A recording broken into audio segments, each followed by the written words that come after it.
Drink beer, it's good for you. Hello and welcome to the video. In this video I'll be looking at the best systems out there from within the choice that we have in the European market in 2019. These systems are available worldwide, so this video is still relevant for the world market, but you may also want to consider systems that are just in your world market too, for example, just in the USA. This video is part 1 of a 3-part series, all of which were released at the same time. This one serves as an introduction and covers my budget market recommendations. Part 2 covers my middle market recommendations, and finally part 3 covers the premium market. So let's get started. One of the most popular questions that I have had this year is which brewing system should I buy? It is fair to say that there is a very wide choice available, and for many this is hard to choose from. I have tested the vast majority of what this market has to offer, either for commercial testing or just for my own interest, and there are certainly many systems that simply do not make the grade. For that reason, these systems will not be listed in this guide, and as such are excluded from my recommendations. I will not mention specific systems here, but here are the reasons in general for them not making the grade. Simply a brewing system that is outdated, usually meaning that the manufacturer has not done enough to update their system for some time, and it has sadly fallen behind others. It also does not bring enough else to the table to tip the balance against newer systems.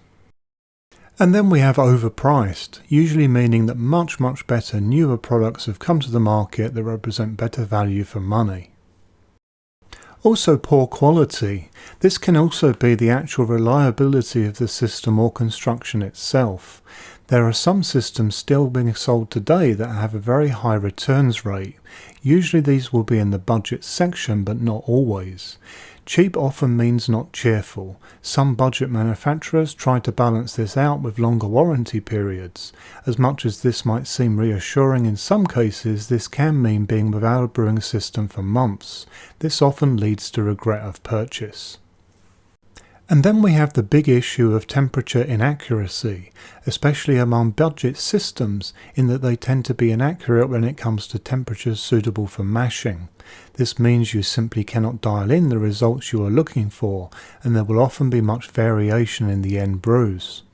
This affects the body of the beer mostly, and can lead to odd results like a Pilsner having the body of a stout, and vice versa. Never good. And lastly, some manufacturers simply release equipment for sale way too quickly, usually due to a lack of funding, and your shiny new equipment is a beta test sometimes lasting for a long time. I simply cannot recommend equipment like this, and in some cases this equipment has been potentially dangerous.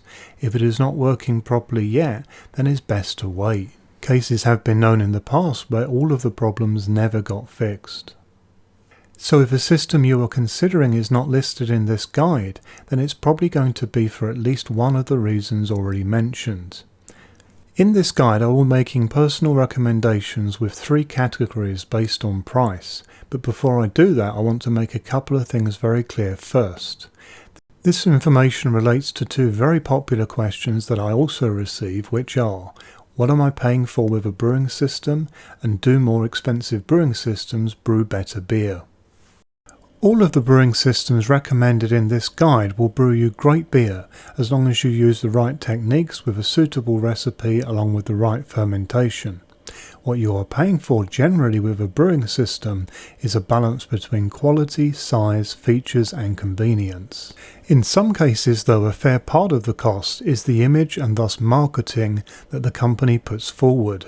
This is of course designed to raise their profits in the end, but it also raises the price for the buyer.